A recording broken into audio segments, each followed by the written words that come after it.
What's up YouTube, it's your boy Nash here. Welcome back to the channel and welcome to another episode of Yu-Gi-Oh's Biggest Issue. This week's episode actually pertains to the ban list because even though we just got it just a few weeks ago, there were a lot of problems with it. It was almost a perfect ban list, if you will. So for today's episode, I'm going to be talking about the cards that should have been banned that would have made this ban list perfect. But before we get started, we've got some breaking news. And I know that this is not Yu-Gi-Oh related, this is WWE related, but I'm on Instagram right now. And we just got word that The Undertaker is now officially getting inducted into the WWE Hall of Fame 2022 class. Well deserved. 30 plus years in the game. He fucking earned it. I'm saying it now. He fucking earned it. Now if China can get inducted, that would be great. That right there would be a perfect Hall of Fame class right there. Just that alone. But big shoutouts to Mark Calloway, formerly known as The Undertaker. Shoutouts to you, brother. I hope you are watching this video. If you are, shoutouts to you, man. Congrats. You earned it, man. You earned it, brother. Shoutouts to you. But with that being said, let's get straight into the episode of Yu-Gi-Oh's Biggest Issue. So obviously the ban list dropped about a few weeks ago, and we were originally supposed to have gotten this on the 17th, on the weekend of what was originally supposed to have been known as YCS Pasadena, but because of some of the bullshit that happened with the COVID-19 pandemic and with Konami now changing from an actual in-person YCS to a remote dual YCS because of the pandemic, it did not come to pass, and we ended up getting it for the February 2022 format of sorts. That said, this ban list was almost perfect. I gotta admit, it was almost perfect. I mean, we have Arch Nemesis Protoss banned, which was mainly because of the fact that Sword Soul was actually running it, which was kind of stupid. Eva got banned mainly because of Drytron. Scrolling down a little bit, some more Bird of Sovereignty because of the lureless Tri-Brigade decks. Damn them to hell. And then, of course, Imperial Order got banned, even though it got an errata, which is kind of hilarious. And I've been on the ban list for quite some time, especially like right around the time of like 2010, 2011-ish, right? Like right around right around that time. This card ended up getting banned, and it stayed banned for quite a while. But once we got the errata version of Imperial Order in Duelist Saga, it ended up coming off the ban list, and many people thought it's just not as good as the original, but people started to use it, and they were like, okay, this shit is way too broken. So yeah, so that's pretty much that for the ban list.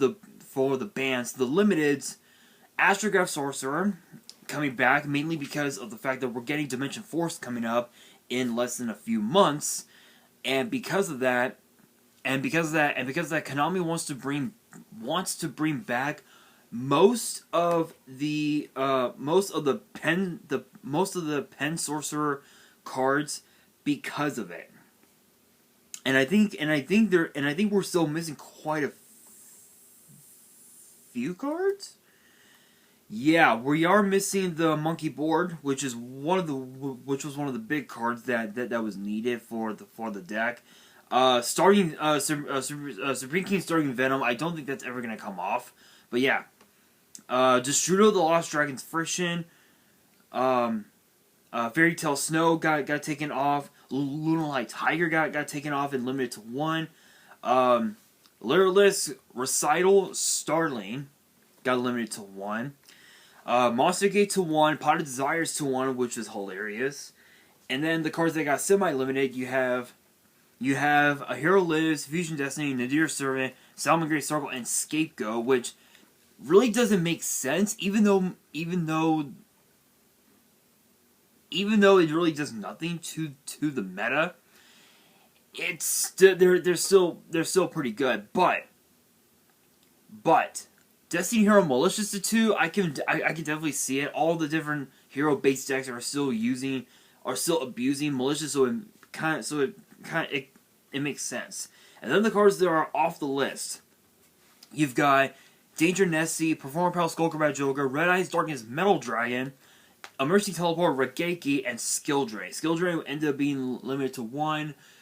Got banned for quite a while, then got taken off the list, as did Regeki. But yeah, this was almost a perfect ban list, but there were still 5 cards missing. There's still 5 cards that need to either get banned or limited to 1. As far as the cards that should have been banned, there were 3 cards. Mystic Mine. There was Mystic Mine. There was a few others. I'm trying to remember what they were. I know that Mystic Mine was one of them.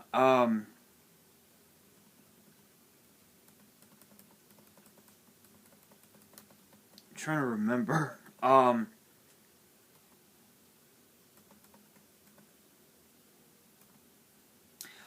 know that Artifact Scythe could have been limited to 1, because Artifact Scythe is just way too good. It's so powerful. It locks your opponent out of summoning from the extra deck, so it's kind of like a Buster Lock of sorts, which is just absolutely absurd. There was a few others that I feel like should have taken the hit, and one of them definitely could have been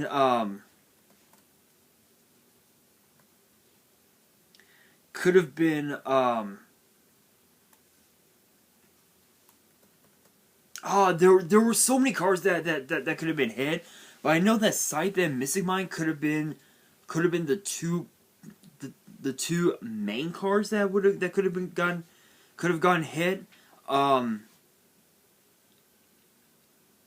Maybe I honestly would say the pot of Extravagance, because Extravagance nowadays nobody runs it anymore, because now everybody's running Pot of Prosperity. But Prosperity could have been another one, mainly because of the fact that there are a lot of decks in the meta nowadays that do indeed need the extra deck, such as such as Sword Soul, such as Prank Kids. These different decks require an extra deck, and I don't know. I'm kind of biased with it, but there could have been, but other than the Mine, other than the Field Spell and the Scythe, I think maybe the Lancia. I think Artifact Lancia could be limited to 1. Nibiru, the Primal Being could have been limited to 1, because a lot of people are running Nibiru nowadays. I would also have to say, as well, Crossout Designator. I think those are the top cards that should have gotten hit. Mystic Mine, obviously, because it's basically a new school version of Gravity Bind, which is just absolutely stupid. Artifact Scythe, again, focuses on the extra. In fact, I think each of the artifacts has the same set, the same effect where you can set it, but they each have their own different effect. I'm actually gonna go on Nexus and check it out. I'm just gonna go to a random deck. I'll go to my Arcana Knight deck. So again, each of the artifacts has their own effect. So obviously, Scythe focuses on the extra deck. So we have actually quite a few. So we have Labrys, which has the effect that says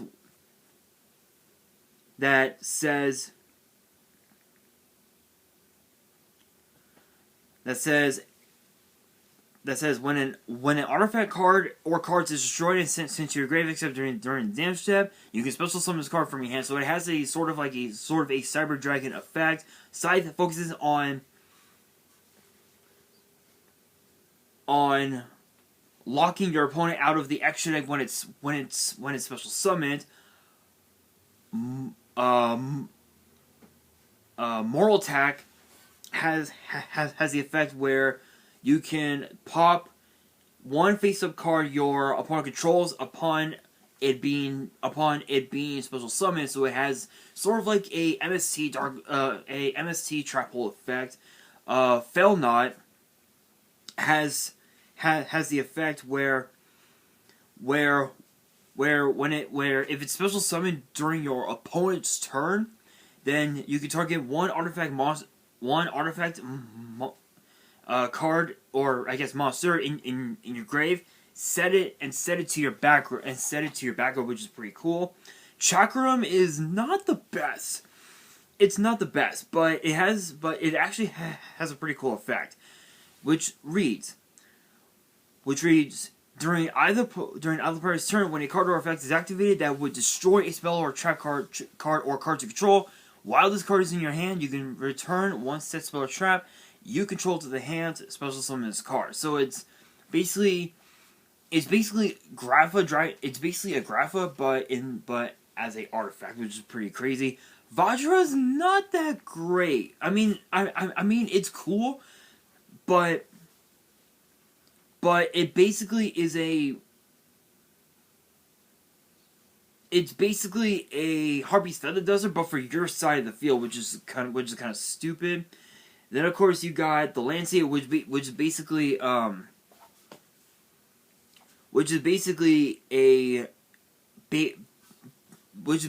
the counter to a Call by the Grave, which is pretty crazy. You have Caduceus, which has the +1 effect, where it says during your opponent's turn, each time an artifact, monster, or monster is a special summon, draw one card. You must control this face-up card to activate and resolve this effect. And you can only control one of this card. Achilles' Shield is kind of an odd one, if you will, because when it's special summoned during your opponent's turn, your opponent cannot target artifact, monster you control for attacks for the rest of the turn. So it acts as basically, as the name states, a shield. Now Bagel Tact is kind of an odd one. Is another odd one, because it says when this card is special summon during your opponent's turn, destroy up to 2 set cards you control, minimum 1. You can only use this effect once per turn. You're targeting your own back row. Why would you want to do that? And then of course we actually and then we have Molnir, which actually has a really interesting effect, where it says, is this card special summon during your opponent's turn, target one artifact monster in your grave, special summon in defense. Also, you cannot special summon monsters until the end of the turn, except artifact monsters. You only use this effect once per turn, so it acts as a monster reborn, but for the artifacts, which is pretty cool. And then Aegis is weird, where it's weird because it acts as a protection for your artifacts when this card is special summoned during your opponent's turn. Meaning your opponent cannot target your artifacts your artifact monster cannot be targeted or destroyed by artifacts, which is not too bad. And then Durandal is just Durandal. I don't have to explain anything. And then Dagda is actually another one I feel like should have gotten hit because of its effect. So its effect reads: when an effect of another card is on the field is activated as a quick effect, you can set one artifact monster from your hand or deck to your spell and trap zone as a spell, but destroyed during your opponent's next end phase. During your opponent's turn, if this link summon card is destroyed, you can special summon one artifact monster from your grave in defense. You can only use each effect once per turn.